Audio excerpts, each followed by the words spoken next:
I'm Valerie, 35 years old, and my family means the world to me. For 15 years, our annual family retreat was a cherished tradition, bursting with laughter and memories. But this year, my parents said there wasn't room for me. My heart shattered. I never thought I'd be left out of our family gathering. While 66 others were invited, I was excluded. What happened next changed everything. Drop a comment with where you're watching from. If you've ever felt pushed out by family, hit like and subscribe for more stories about standing up for yourself. To grasp why being excluded from the family retreat hurt so much, let me tell you about my family. We're upper middle class from Connecticut. My parents, Harold and Diana, raised 5 kids in a charming colonial home. I'm the middle child, stuck between 2 older and 2 younger siblings. Tyler, the eldest, is a finance star with a perfect wife, Eliza, and 3 gifted kids. Jessica, next in line, is a pediatrician married to a surgeon, Andrew, with twin boys destined for Ivy League. Then there's me, Valerie, once the family glue, planning our retreats. After my divorce from James and losing my marketing job, everything shifted. After me comes Zachary, the artistic one, who turned his photography passion into a thriving career. He's married to Sophia, a model, and their daughter's already an Instagram star. Heather, the youngest, is a teacher married to her high school sweetheart, Kyle, with 2 gifted kids. I used to be the family planner, keeping us connected. But 2 years ago, my world crumbled. My company downsized and my husband, James, cheated for 3 years. I left our big home for a small apartment, freelancing to survive. My parents, who bankrolled my siblings' homes and weddings, offered me nothing, saying I needed to learn independence. Their silence screamed blame. Our family retreat began with my grandparents when I was 20. They owned a cozy Berkshire's cabin, and we'd gather yearly to reconnect. After they passed, my parents took over, picking fancier spots each time. It became sacred, a week we all reserved. I planned mini retreats, using my marketing skills to book venues and craft special moments. My mom took the credit, but everyone knew I made it magical. After my divorce, things shifted. My parents loved James, and when we split, they seemed more upset about losing him than my pain. They even kept him close, inviting him to small family events. The retreat was my anchor, the one place I still felt I belonged. I never missed a single one in 15 years, even after my divorce when happy couples stung. I showed up, planned kids' activities, and helped mom with details. Nothing hinted I'd be excluded. So when mom called about this year's retreat, I was thrilled, already taking time off my new job. I saw it as a chance to prove I was back on track. I had no clue her call would spark the most painful yet empowering moment of my life. That conversation flipped everything upside down, forcing me to face the truth about my place in our family. It was a Tuesday evening, and I was cooking dinner when mom called. Her name on my phone made me smile. I thought we'd chat about retreat plans. Valerie, about the family retreat, she started, her voice syrupy, like when she's hiding bad news. We're trying a new resort in the Catskills this year.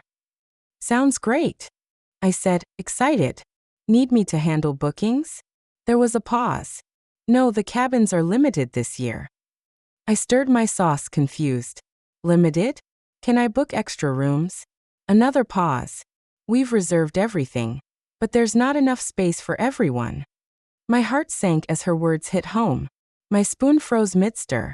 What do you mean, not enough space? I asked. Mom hesitated. We had to prioritize couples and kids. My stomach churned. So, I'm not invited because I'm single? Don't be dramatic, Valerie, she snapped. It's practical. Tyler, Jessica, Zachary, and Heather need space for their families. I gripped the counter. You said it's a bigger resort than last year when I had a room. How's there no space now? She sighed. We invited your father's brother and Aunt Lucille's family for a special anniversary. I was stunned. Room for them, but not me? I'll sleep on a couch. The decision's made, she said coldly. Maybe next year. I felt betrayed. Still shaken, I called Dad, hoping he'd explain. Your mom told you. We're keeping numbers manageable, he said, brushing me off. I tried Tyler next. How many are going? I pressed. He hesitated. 66, including kids, he admitted. 66, but no room for me. I reached out to Jessica, who dodged the issue, saying she had no say. Zachary mumbled about respecting Mom and Dad. Only Heather seemed upset but wouldn't fight them. I begged Mom to let me pay for a nearby room and join activities.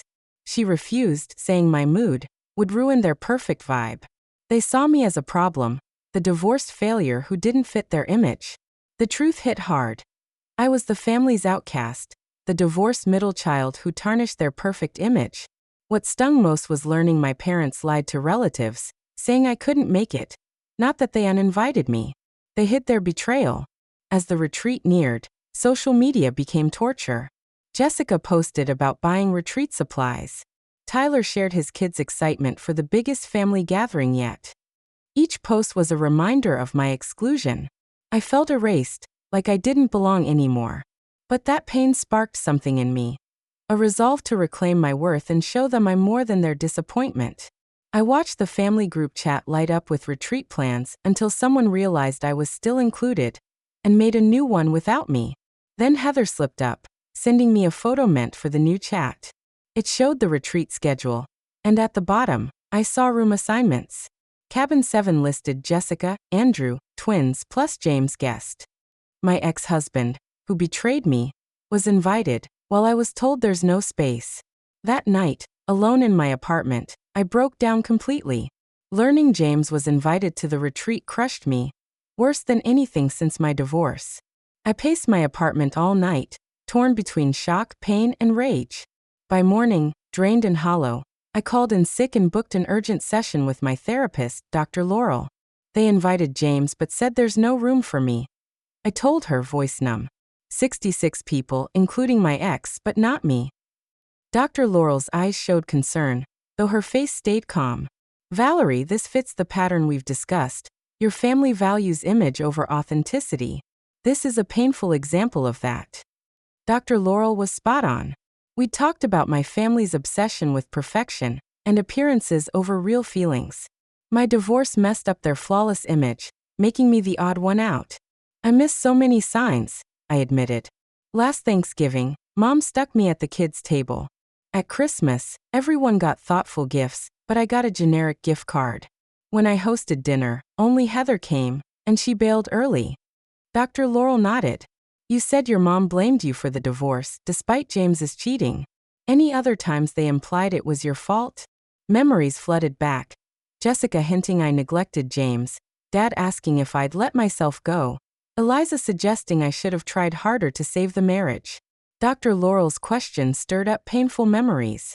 Jessica once said I worked too much to keep James happy. Dad wondered if I'd let myself go.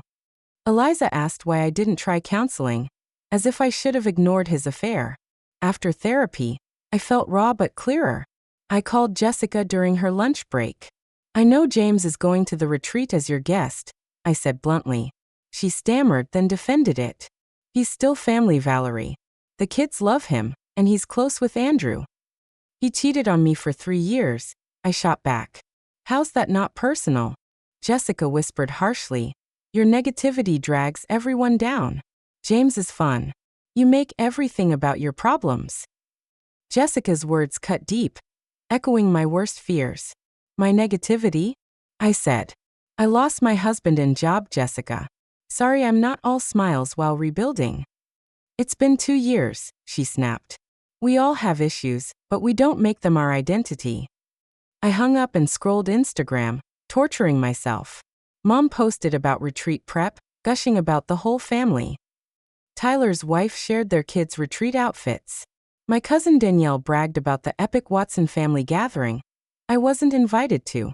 Doubt crept in. Am I too negative? Did I fail to move on? Was I somehow to blame for this? My phone rang, pulling me from my doubts. It was Vanessa, my college bestie who stuck by me through my divorce and job loss. I saw your cousin Danielle at Nordstrom, she said. She mentioned you couldn't make the retreat due to work. Is that true? Fury hit me. They lied, Vanessa. They uninvited me and invited my ex-husband instead. Her anger matched mine. That's garbage, Valerie. Total garbage. An hour later, she arrived with takeout and wine. As I spilled the story, her outrage grew. This isn't about space, she said. It's control. They're punishing you for your divorce. Her words cleared my haze, sparking a plan to reclaim my worth. Vanessa's words hit hard. This is about control, not space, she said. Your divorce broke their perfect image, so they're punishing you. Her clarity cut through my pain. Should I beg to be included? Ignore it? Call them out? I asked. Vanessa refilled our wine. No, they expect emotional outbursts from negative Valerie. So I just accept it? I pressed. No, she grinned. Show them what they're missing. Take control. As we talked, a bold plan formed, expensive but empowering. Before leaving, Vanessa looked at me. This isn't revenge, Valerie. It's reclaiming your power. Their exclusion is their loss. I went to bed with a mission. The pain of exclusion crushed me. But something stronger was rising. The retreat was 2 weeks away, and I had work to do. I woke up fueled by purpose. My first thought was to crash the retreat, make a scene, and force them to face their cruelty. But that would only cement their view of me as unstable. No, I needed strategy, my professional strength. I researched the retreat spot, found via Mom's social media. Evergreen Pines Resort was fancy, but a nearby mansion, Lakeview Estate, caught my eye. It was luxurious, perfect, and way beyond my budget. I bit my lip, weighing my options. My savings could cover half the mansion's cost, but it'd leave me strapped. I needed this plan to work without wrecking my finances. I called Barbara, the property manager, posing as someone planning a corporate retreat. She detailed the amenities but confirmed the steep price. Then she mentioned a last-minute cancellation. The owner might offer a discount to avoid losing the booking, she said. I thanked her, promising to call back within 24 hours. Hope sparked. Maybe this was doable. I started brainstorming how to make this happen, determined to pull off something bold without going broke. I scrolled through my contacts, tapping into my marketing network. I called Julian, a former client now in luxury hospitality. Valerie, what's up, he said. I pitched my plan as a small, impressive gathering on a budget, skipping the family drama. He offered vendor connections for discounts. Next, I rang Maggie, my old assistant turned event planner. She jumped in, eager to help with logistics and join as support. Outshine your so-called family? I'm in, she said. By afternoon, my plan was taking shape. With Vanessa rallying our friends, I had a growing crew to make this gathering look intentional, not desperate. My support network was forming fast. Vanessa was recruiting mutual friends, and I'd reached out to old colleagues who'd become pals. I needed enough people to make my event seem deliberate, not a sad attempt to rival the family retreat. I called Barbara back and secured a 40% discount on the mansion, making it just affordable if I budgeted carefully. With the place locked in, I shifted to activities. I wanted something special, visible to my family but not petty. The mansion's luxury and location gave me plenty of options to work with. With the mansion booked, I planned activities to shine. The estate's kitchen was great, but I wanted flair. I called Daniel, a chef I'd worked with, who agreed to cook 2 special dinners at a discounted rate. For daytime fun, I focused on the shared lake. I rented 2 jet skis and a pontoon boat, timed for when the resort would be busy. I learned the resort lacked pickleball courts, a sport my family loved. The estate had space for a temporary court, which I arranged for a small fee. My gathering would stand out, subtly showing my family what they were missing. By evening, I'd built a spreadsheet tracking costs, a guest list of 10 confirmed friends, and an itinerary to make my retreat look effortlessly grand without bankrupting me. Vanessa called as I reviewed my budget. How's Operation Show Them? She asked. It's coming together, I said, feeling surprisingly steady. I've got the mansion at a discount, 10 people confirmed, and plans to make it shine without draining my savings. Good, she replied. I just saw Tyler at the store. He loudly mentioned your Miami trip to the cashier, pushing their lie. My jaw tightened, but it fueled me. Well, I've got plans now, I said. Just not the ones they think. The next few days were a whirlwind of planning. I created a private social media group for my guests, picking supportive, successful friends who'd look great in photos. I hired a photographer friend to capture 2 days for her portfolio. I ordered upgraded welcome baskets, better than the ones I made for family retreats. 5 days out, Heather texted. Mom's saying you're missing the retreat for a work trip. I feel bad about the lie. Should I speak up? I replied carefully. Thanks, but I'm good. I've got plans I'm excited for. It was true, but I kept my real plans secret, even from Heather, who seemed torn. The night before heading to the Catskills, I checked my suitcases packed with chic, effortless outfits to signal success. Vanessa called for a pep talk. This isn't about their approval or revenge, she said.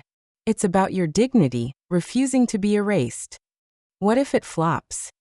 I admitted. What if they think I'm desperate? Then they don't deserve you, she said firmly. But your plan's solid, and you're strong. Stay real. That's what sets you apart. In the mirror, I saw a new me, not the one crushed by Mom's rejection. They didn't make space, I told myself. So I'll create my own. I set my alarm, ready for Operation Take Back My Power. I pulled up to Lakeview Estate before noon, timing it to avoid my family's 3 p.m. resort check-in. Thanks to Heather's slip. The mansion was stunning, modern, with huge windows overlooking a sparkling lake. Barbara, the property manager, greeted me. Miss Watson, everything's ready as you requested. The tour left me awestruck. A grand room with soaring ceilings and a stone fireplace open to a terrace with an infinity pool blending into the lake. The kitchen was a chef's paradise, with sleek appliances and a huge island. Every bedroom had luxury linens and my welcome notes, making it feel like my own perfect retreat. Your guests can arrive anytime, Barbara said. The chef's coming at 4 for tonight's dinner, and vendors will confirm tomorrow's schedule. I thanked her and alone gazed at the lake where my family would soon gather without me. The estate ate a chunk of my savings, even discounted. Activities and extras pushed my budget to the edge. But standing there, I felt it was worth it. This wasn't just a retreat. It was my stand. I was done being erased. The view steadied my nerves, and I knew I was ready to show them what they'd lost by choosing to exclude me.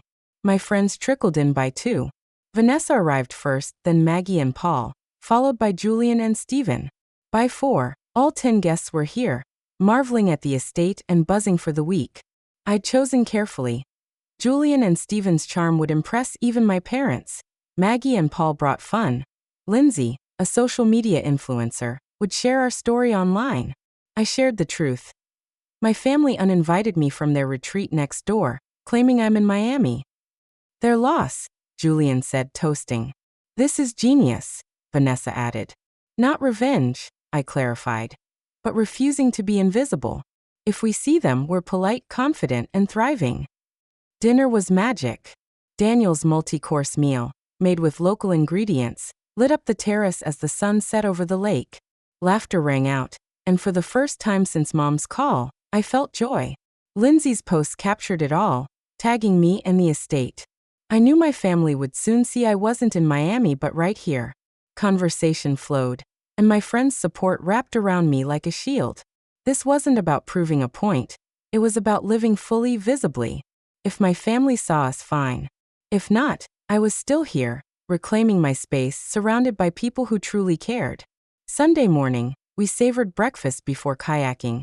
Time to overlap with my family's usual water activities. As our 6 kayaks glided across the lake, I spotted them on the resort's beach. Parents, siblings, kids, relatives. They froze, pointing our way, clearly recognizing me. I gave a friendly wave, like greeting old acquaintances, not family who'd cut me out. Then I turned back to Julian, chatting as if their reaction didn't matter. My heart raced, but I stayed calm, focused on my friends and the moment. This wasn't about them anymore. It was about me, living boldly in the space I'd created. After kayaking, we headed to a winery for lunch, right between our estate and the resort.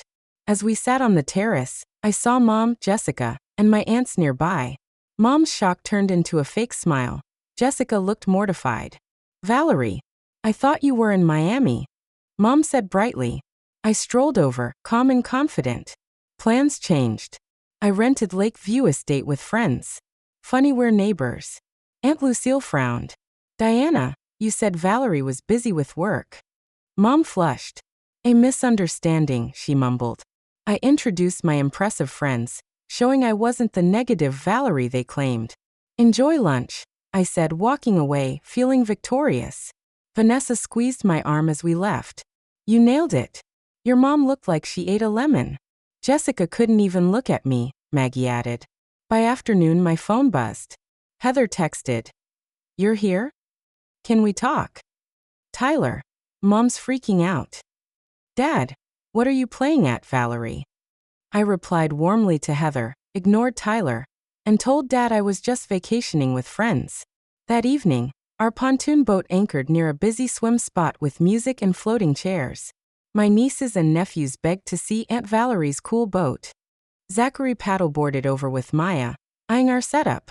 Nice, he said warily. Zachary's visit wasn't the last. I invited Maya and her cousins to use our dock anytime. Can I, Dad? Maya pleaded. Zachary hesitated, torn. Is this a statement, Valerie? He asked quietly. Just enjoying my vacation with people who want me here. I replied evenly. The next day, my nieces and nephews wandered by during our pickleball game and joined in. Cousins Brian and Danielle bumped into us on a trail and stayed for drinks. By day 4, family members flocked to our jet skis and pizza night. I stayed warm, never mentioning their rejection, acting like this was always the plan. Family kept coming, drawn by our fun vibe and activities. My parents, Jessica, and James stayed away, but others didn't. On day 5, I saw Mom watching from the property line, her face blank. She turned away when I noticed her. I knew a confrontation was coming.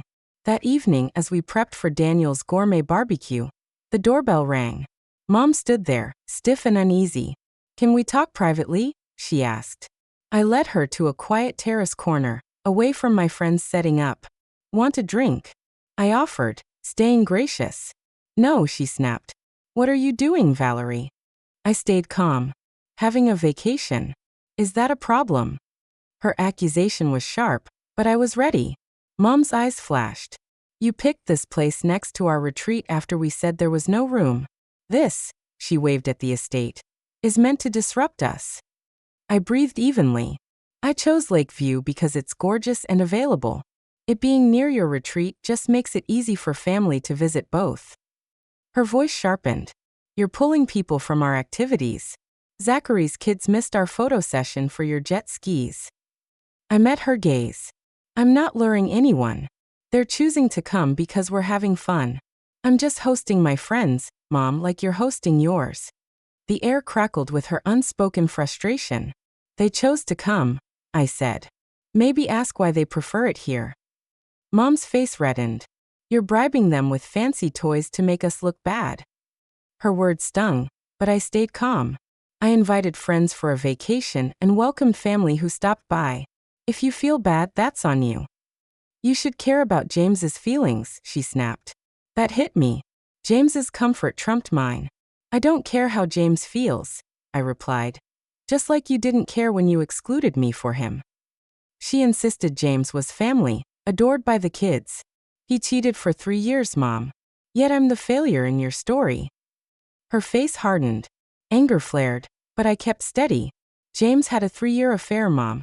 You know that, yet you welcomed him and cut me out. Her expression flickered, then stiffened. You've been negative since the divorce, always the victim. He moved to his affair partner before the divorce was final. I shot back. I lost my job and marriage. Sorry my pain inconvenienced you. Tyler interrupted, looking uneasy. Mom, Dad needs you for the caterers. She stood, glaring. This isn't over, Valerie. You're sabotaging our retreat. Tyler lingered, muttering. I told them it was wrong to exclude you. I'm sorry. I nodded. Thanks, Tyler. Bring the kids for jet skis tomorrow. You're welcome anytime. Vanessa appeared after Mom left. How'd it go with the Ice Queen? She accused me of sabotaging the retreat and worrying about James's feelings, I said. Vanessa's brows shot up. That's next-level betrayal. I'm not even hurt anymore, I admitted. I see her clearly now and I feel free. The barbecue was a hit, with cousins joining us. I connected with family in a new way, away from the usual retreat chaos. Beverly pulled me aside. We were told you had work commitments. It's awful they excluded you. Her honesty stung but confirmed my suspicions. Thanks, Beverly. It means a lot to know you see it. Beverly dropped another bomb. I overheard Mom and Jessica. Jessica worried you'd find out about the retreat online. Your mom said you always need attention, so they didn't want you there. The words cut, but I nodded. Thanks for telling me. Many of us think it's cruel, she added. Excluding you for James is wrong. Next morning, Andrew, Jessica's husband, showed up. James's invite came from your parents, not us, he said. He's been badmouthing you, claiming you had emotional issues. Jessica believed him at first, but last night she heard him lie to cousins and confronted him. I felt vindicated yet hurt, grateful Jessica finally stood up for me. Later, my friends and I crossed paths with a big group from the family retreat, including Mom, Dad, Jessica, and James heading to dinner. Tension crackled. Dad stepped forward, stern. Valerie, your mother says you're causing a stir. Before I could answer, Tyler jumped in. Dad, she's not causing anything. His defense surprised me. I smiled, staying calm. I'm just enjoying my vacation, Dad, like you're enjoying yours. The group shuffled awkwardly, James avoiding my gaze. I felt the shift. My family was seeing me differently, not as the failure they'd painted, but as someone thriving despite their rejection. Tyler's words stunned Dad. She's not causing trouble. We've been crashing her event. Beverly chimed in. There's 66 people at the resort. One more wouldn't matter. Dad faltered, sensing the shift. James stepped up. Valerie always needs attention, stirring drama. Jessica snapped. Enough, James. I saw your text to your girlfriend from 3 years before the divorce. Stop lying. Silence hit hard. Mom turned on Jessica. How dare you? Valerie's drama is why we didn't want her here. Then she screamed. Valerie's always been the problem, failing, needing attention. I stayed calm. I'm not ruining anything, Mom. I made my own space. Everyone's welcome, including you.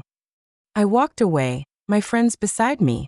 The next morning, I watched the sunrise from Lakeview's terrace, reflecting on yesterday. I expected triumph but felt peace, like a weight lifted. My phone buzzed with cousins' support, Tyler's apology, and Dad's request to talk. Mom and James were silent. Beverly texted that James fled, claiming work, and Mom hid in her cabin. Vanessa joined me with coffee. Feeling okay after the drama? Surprisingly calm, I said. I see the family clearly now, without being consumed. That's growth, she toasted. You stayed graceful. I nodded, feeling free. My retreat wasn't about revenge. It was about living fully, surrounded by people who saw me for me. Mid-morning, Heather arrived with her kids, eyes red. I'm so sorry, Valerie, she said, voice cracking. I knew excluding you was wrong but didn't fight Mom and Dad. I squeezed her hand. It's okay, Heather. I get it. No, I was complicit in something toxic, she insisted. Mom's outburst yesterday woke me up. Her words touched me. Thanks for saying that. She smiled faintly. The kids want to stay here. Your retreat's more fun. You're welcome anytime, I said, the irony clear. Her sincerity meant everything. Family drifted over all day, escaping the resort's tension. My board game tournament grew, filled with laughter. The connection the family retreat was meant to create. Tyler texted that Dad wanted to talk. I agreed to meet on the dock for privacy. Dad arrived looking unsure, not his usual confident self. This place is impressive, he said. It's beautiful, I replied. Want to walk by the lake? As we walked, he hesitated, then said, Your mom's upset about yesterday. I bet, I answered evenly. She thinks you planned this to embarrass her. I stopped, facing him. Dad, I planned this because I wouldn't be erased while you lied about me. Family coming here shows what they think. He sighed. Maybe we mishandled things. I nodded, waiting for more, ready to hear him out. The lake stretched before us, its surface a mirror for the late afternoon sun, rippling gently as a breeze stirred the air. My father stood beside me on the dock, his hands clasped behind his back, his usual confidence softened by a rare uncertainty. His words came slowly, each one measured, as if he were stepping through a minefield. Your mother thought, well, she thought having James there instead of you would be less complicated. I felt a familiar ache in my chest, but I kept my voice steady, refusing to let the hurt spill over. Less complicated for whom? Certainly not for me. Discovering my ex-husband was invited to the family gathering I was excluded from. You and James divorced 2 years ago, Valerie, Dad said, his brow furrowing like he was trying to solve a puzzle. Your mother thought you'd have moved on by now. I have moved on from James, I said firmly, meeting his gaze. What I haven't moved on from is the expectation that my family would support me rather than the man who betrayed me. Or at the very least, not choose him over me for a family gathering. Dad's confusion was almost palpable, his eyes searching mine for an explanation he couldn't quite grasp. We didn't choose him over you. We just thought. You did choose him, Dad. I interrupted, my tone calm but unyielding. Explicitly and deliberately. And then you lied to the extended family about why I wasn't there. He turned to the lake, his silence heavy. The water lapped against the dock, a quiet rhythm in the tense pause. I suppose when you put it that way, it does sound bad, he admitted after a long moment. It was bad, I said, my voice softening but still resolute. It was hurtful in a way I'm still struggling to put into words. Another silence stretched between us, thick with years of unspoken truths. Dad shifted, his shoulders slumping slightly, the weight of our conversation settling on him. Your mother and I haven't always understood your choices, Valerie. The divorce, some of your career decisions, they seemed impulsive to us.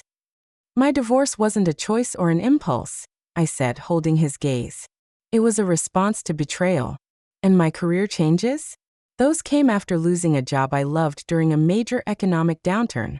I've been doing the best I can with the hand I was dealt. Something in my quiet conviction seemed to reach him. He nodded slowly, his eyes tracing the horizon where the lake met the sky. I can see that now. And I can see this. He gestured toward Lakeview Estate, its sleek modern lines gleaming behind us. Took planning and resourcefulness. You've created something remarkable here on short notice. It wasn't a full apology. Dad was never one to admit fault outright, but it was close enough. A small weight lifted from my chest, like a knot loosening. Thank you for coming to talk to me, I said. I appreciate it. Will you come say hello to your mother before the retreat ends? He asked, his voice tentative, almost hopeful. It would mean a lot to her, even if she won't admit it. I considered his request carefully, weighing the pain of the past weeks against the possibility of a step forward. I will, but not to apologize or pretend this was okay. I'll come as myself on my own terms. He nodded, a flicker of respect in his eyes. That seems fair. The walk to the resort the next day felt like crossing a battlefield, each step heavy with anticipation. Vanessa walked beside me, her presence a steady anchor against the nerves buzzing in my stomach.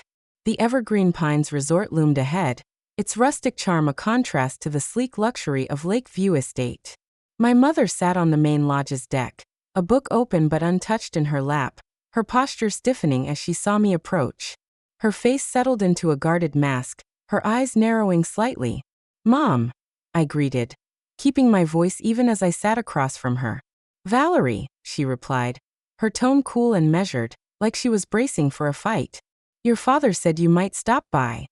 I wanted to see you before the retreat ends tomorrow, I said, folding my hands in my lap to keep them still.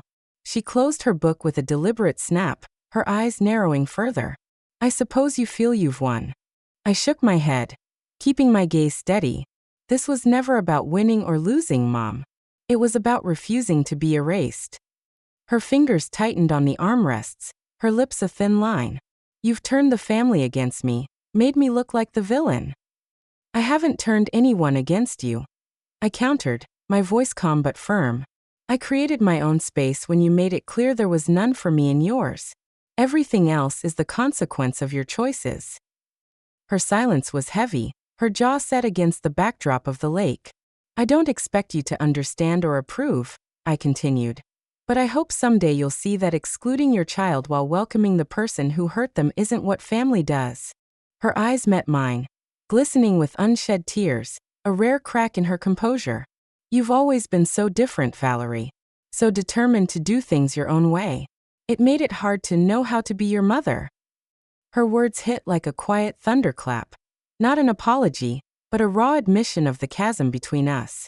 It was the most honest thing she'd ever said to me, and it caught me off guard. I am different, I agreed, my voice soft but sure. But that shouldn't make me less worthy of being part of this family. We didn't embrace or dissolve into tears. There was no cinematic reconciliation, no tidy resolution. But a subtle shift hung in the air. A fragile acknowledgement that our relationship, if it was to survive, needed new roots, built on honesty rather than appearances. The final day of the retreat was unlike any I'd experienced in the 15 years of our family tradition. What began as 2 separate gatherings, mine at Lakeview Estate and the family's at Evergreen Pines, blurred into something fluid, organic. Family members moved between the properties, drawn by activities, curiosity, or a desire to mend the fractures that had surfaced. For the closing dinner, we combined forces, setting up long tables on the beach between the estates, where everyone could share a meal under the stars, the lake a shimmering backdrop. As I arranged tables, Jessica approached, her steps hesitant but her eyes resolute. "I owe you an apology," she said, her voice steady. "I believed James's lies because it was easier than facing his betrayal. I should have trusted you, my sister, over him." Her words warmed a part of me that had been cold for too long. "Thank you, Jessica. And thanks for standing up for me yesterday. That meant a lot." "Andrew showed me James's texts," she said, her face clouding with disgust. "They were manipulative, calculated, all while he played the perfect husband and brother-in-law. I feel sick for welcoming him while excluding you." "We can't change the past," I said, offering a small smile. "But we can do better going forward." The dinner wasn't seamless. Mom kept her distance, speaking to me only when necessary, her politeness a thin veneer over her discomfort. A few relatives, loyal to her narrative, stayed aloof, their whispers sharp in the evening air. But most of the family leaned into the tentative peace, sharing laughter and stories as the night deepened. Whispers of next year's retreat surfaced, with hints that everyone would be included this time, no exceptions. Packing to leave the next morning, I stood in the grand room of Lakeview Estate, my suitcases lined up by the floor-to-ceiling windows. The week had been a crucible, painful, transformative, empowering. I'd learned that standing up for yourself doesn't always mean shouting or seeking revenge. Sometimes, it's about living fully, visibly, in the face of rejection, refusing to accept the false narrative others impose. I'd learned that family dynamics built on appearances crack under pressure. But those who truly care find their way back, even after mistakes. Most importantly, I'd learned that when others won't make space for you, you create your own. And that space can become a haven for others seeking authenticity and connection. The drive home was quiet, my thoughts a mosaic of the week's events, confrontations, revelations, and quiet victories. Back in my apartment, I slipped into my routine, work, errands, the rhythm of city life. But something had shifted. My new job as a marketing consultant was demanding but fulfilling, rebuilding the confidence I'd lost after the layoffs 2 years ago. My apartment, once a symbol of my downsized life, now felt like a sanctuary, filled with plants, books, and art I'd chosen for myself. I was no longer just surviving, I was rebuilding, piece by piece. To understand why this summer changed everything, you need to know where it all began. I'm Valerie, 35. The middle child in a family of 5 siblings from Connecticut. We grew up in a picturesque suburb, in a sprawling colonial home that screamed upper-middle-class stability. My parents, Harold and Diana, raised us with high expectations, achievement, appearance, and family harmony above all else. Tyler, the eldest, followed Dad into finance, married his college sweetheart, Eliza, and had 3 perfect kids who excelled at everything. Jessica, the second-born, became a pediatrician, married a surgeon, Andrew, and had twin boys already being groomed for Ivy League futures. Zachary, the artistic one, turned his photography hobby into a lucrative career shooting for high-end magazines, married a model, Sophia, and had a daughter with a bigger Instagram following than most adults. Heather, the youngest, became an elementary school teacher, married her high school sweetheart, Kyle, and had 2 gifted children. Then there was me, Valerie, the planner, the connector, the one who kept the family together. I was a marketing executive until 2 years ago when my company downsized, a casualty of a brutal economic downturn. Around the same time, my marriage to James unraveled when I discovered his 3-year affair with his assistant. The double blow, losing my job and my husband, sent me into a tailspin. I moved from our spacious marital home to a modest apartment, freelancing to make ends meet while I searched for a new job. My parents, who'd funded my siblings' homes and lavish weddings, offered nothing, their mantra of learning independence, a thinly veiled punishment. Their silence screamed blame, as if I'd chosen my failures. The family retreat was our sacred tradition, started by my grandparents when I was 20. They owned a cozy cabin in the Berkshires, and we'd gather yearly to reconnect, laugh, and make memories. After they passed, my parents took over, upgrading to fancier venues each year. A lakeside resort, a mountain lodge, a beachfront estate. I planned many of those retreats, using my marketing skills to negotiate deals, book activities, and craft custom welcome baskets that made every guest feel special. Mom took the credit, but everyone knew I was the one who made it magical. After my divorce, though, things shifted. My parents adored James, charming, successful, from a good family. When we split, they seemed more upset about losing him than about my pain. Mom even suggested I should have overlooked his affair, as if a 3-year betrayal was a minor flaw I should have tolerated. Holiday gatherings became strained, with pointed questions about my job search that felt like interrogations. They kept in touch with James, inviting him to smaller family events, forcing me to smile through the sting of seeing him. The exclusion from this year's retreat hit like a betrayal, a wound deeper than any I'd felt before. For 15 years, I'd never missed a single retreat, even showing up the year after my divorce, planning activities for the kids despite the pain of being surrounded by happy couples. When Mom called that Tuesday evening, her voice dripping with artificial sweetness, I assumed we'd discuss plans as usual. Instead, she said there was no space for me at the Catskills resort, citing limited accommodations and prioritizing couples and kids. "It's just practical," she said, as if excluding her own daughter was a simple math problem. I pushed back, offering to sleep on a couch or book my own room. But she was firm. "The decision's made, Valerie. Maybe next year." When I learned from Tyler that 66 people were invited, including James, my ex-husband, I broke down. Sitting alone in my apartment, surrounded by the remnants of a life I was rebuilding, I felt erased, invisible. The family group chat buzzed with plans until someone realized I was still in it and created a new one without me. Heather's accidental photo of the retreat schedule, showing James as a guest in Jessica's cabin, was the final blow. But that pain sparked something new. Vanessa, my college bestie who'd stood by me through the divorce and job loss, arrived with takeout and wine, her outrage matching mine. "This isn't about space," she said, her voice fierce. "It's about control. You broke their perfect script by getting divorced, so they're punishing you." Her clarity cut through my fog of hurt. "So what do I do?" I asked, wiping tears. Beg to be included? Ignore it? Call them out publicly? "None of that," she said, a slow grin spreading. "You show them what they're missing. You take control of the narrative." That night, fueled by wine and righteous indignation, a plan formed. It was audacious, potentially expensive, and a little reckless, but it felt right. I'd rent Lakeview Estate, a luxurious mansion next to the resort, and host my own gathering, a parallel retreat that would show my family I didn't need their invitation to shine. Vanessa's words echoed. "This isn't revenge, Valerie. It's about reclaiming your place and showing them their loss." The next few days were a whirlwind of planning. I called Barbara, the property manager for Lakeview Estate, posing as someone planning a corporate retreat to get details.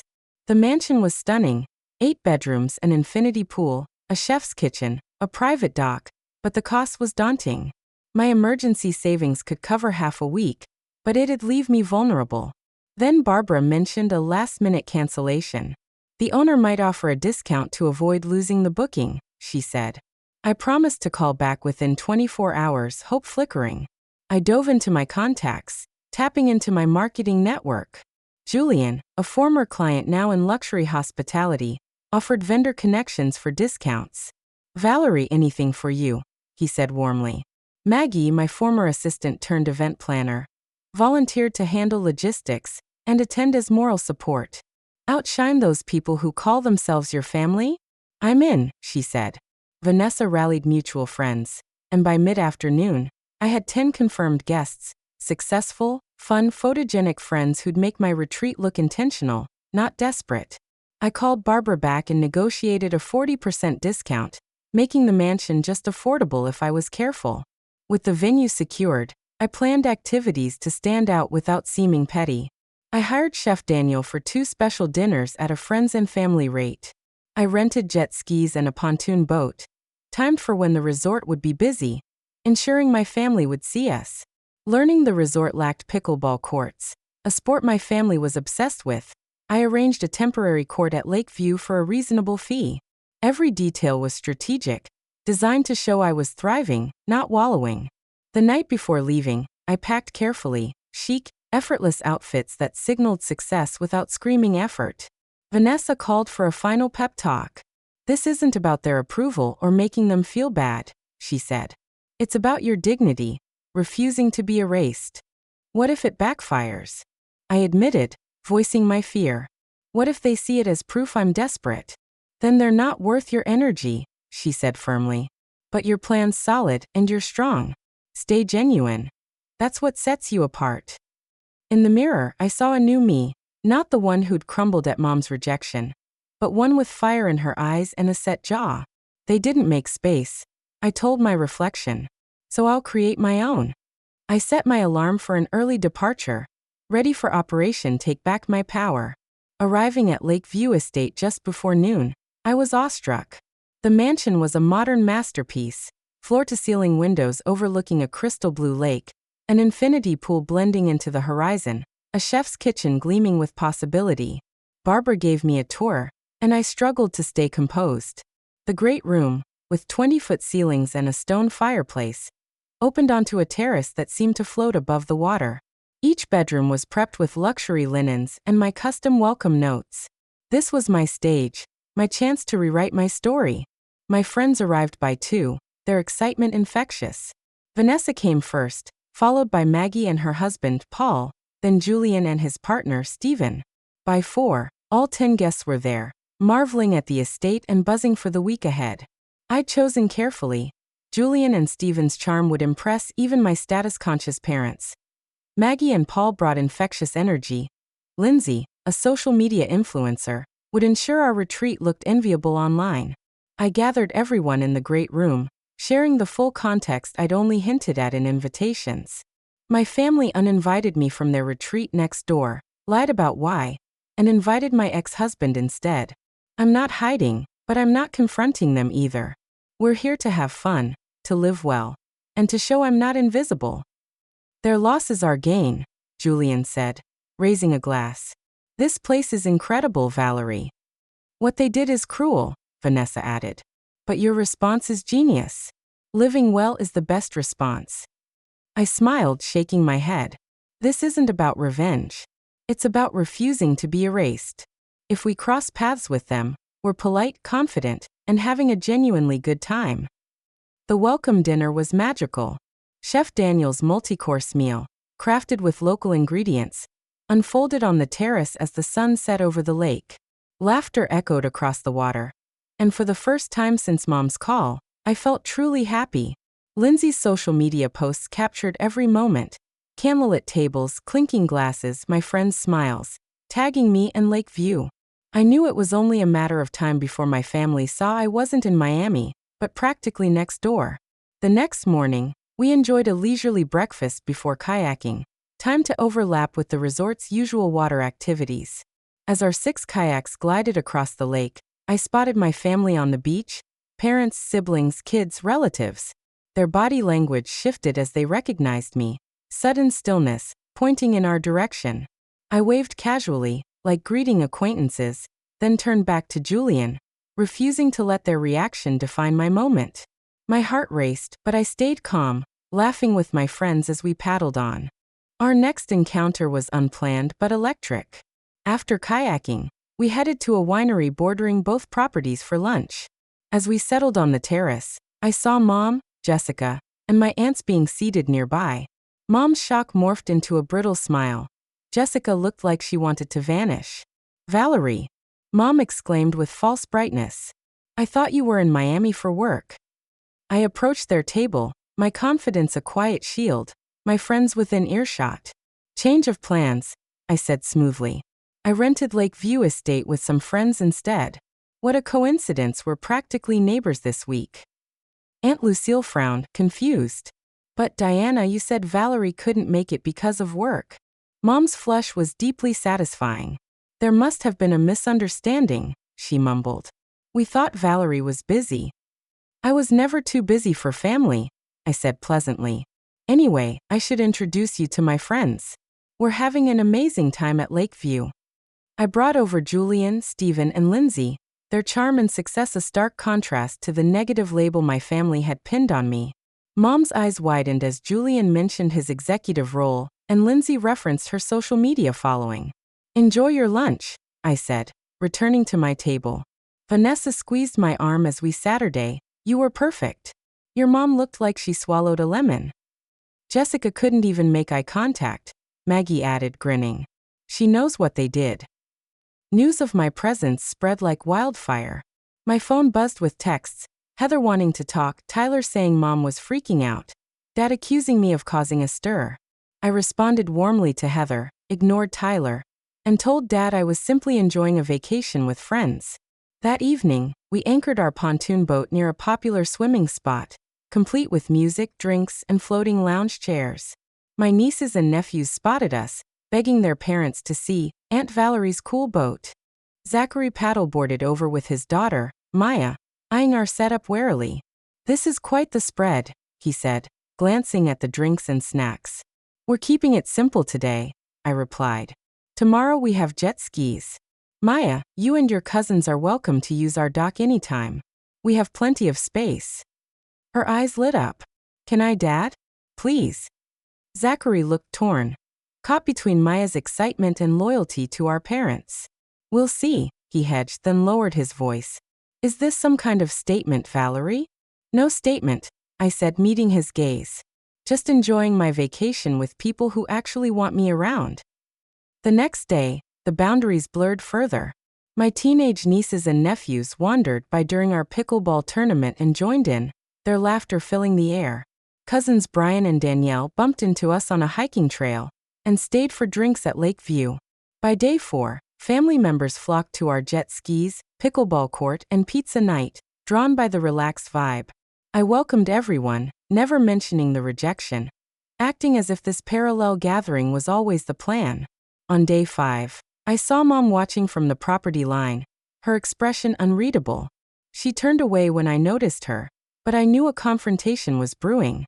That evening, as we prepped for Daniel's gourmet barbecue, the doorbell rang. Mom stood there, rigid, clutching her handbag like armor. May I speak with you privately? She asked, her voice tight. I led her to a quiet corner of the terrace, away from my friends setting up. Want a drink? I offered, determined to stay gracious. No thank you, she said, her tone clipped. What exactly do you think you're doing, Valerie? I'm having a vacation with friends, I replied, raising an eyebrow. Is there something wrong with that? Don't play innocent, she snapped. You chose this property next to our retreat after being told we didn't have space.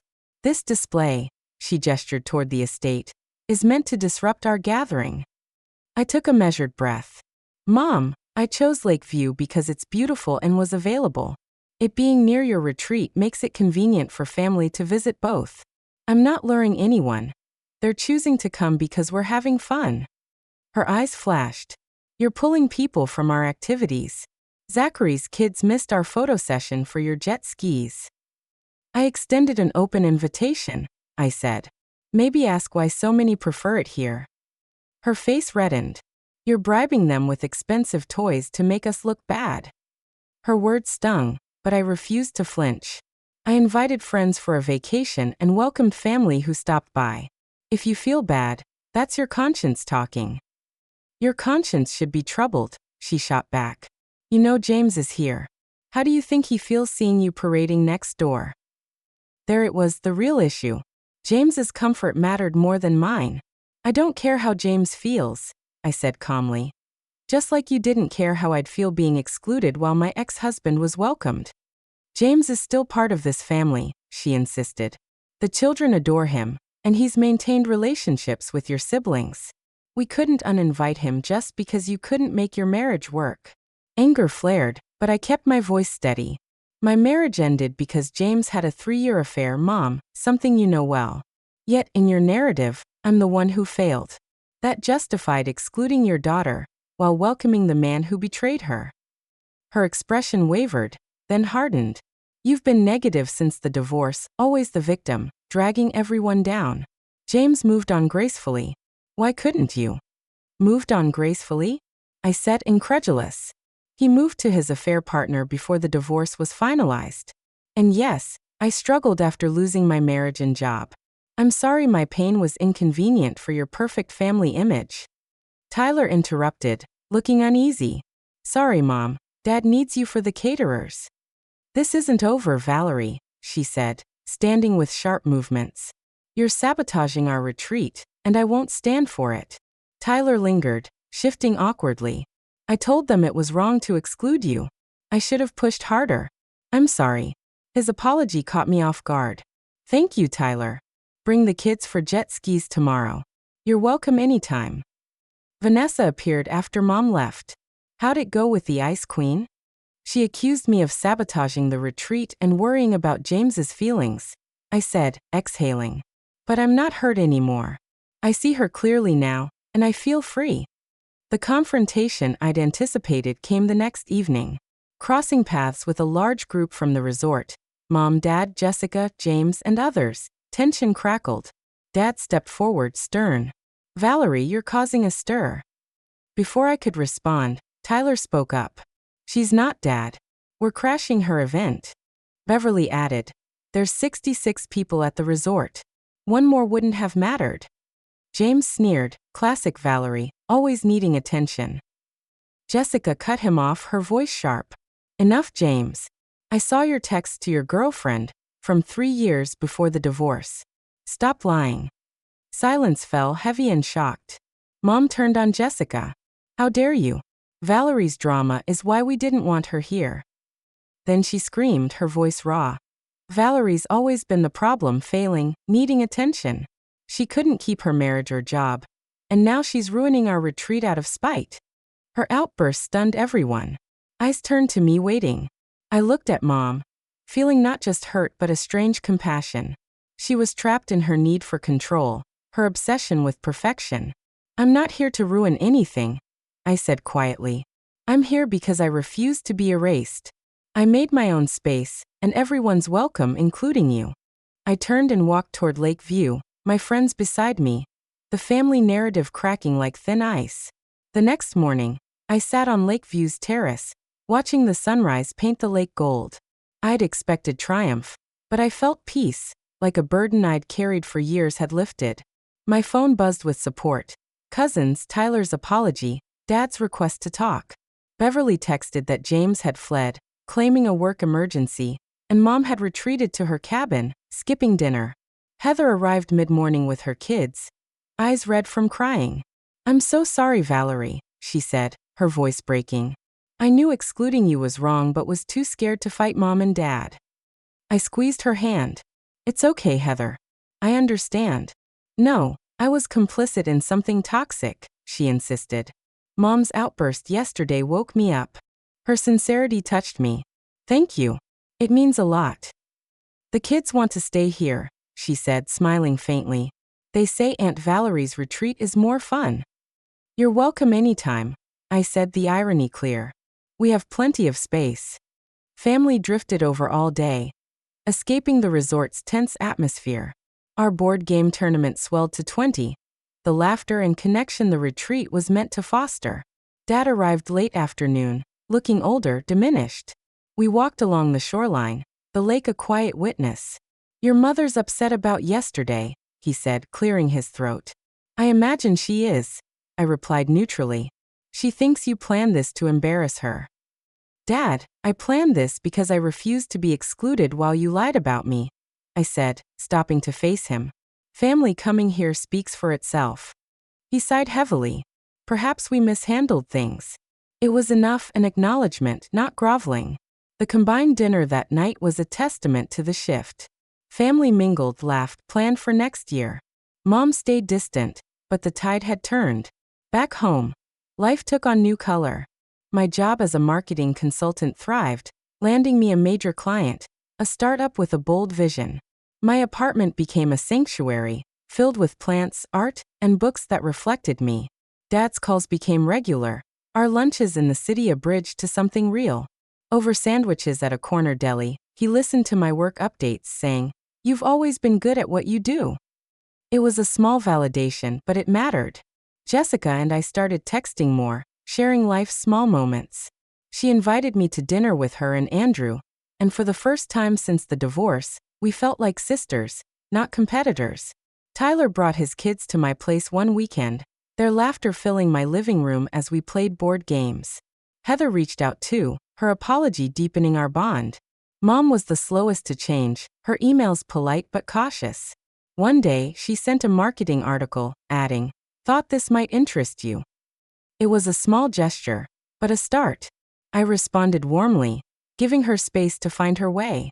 A year later, as the next retreat loomed, Dad sent a direct invitation, echoed by Mom. "No one else from outside the family will be invited," she said, her voice softer. I asked about James, and Dad's reply was firm. "Absolutely not. He's not family. You are." It was a quiet victory, a sign of progress. The Vermont retreat was smaller, more honest. Mom pulled me aside during a hike.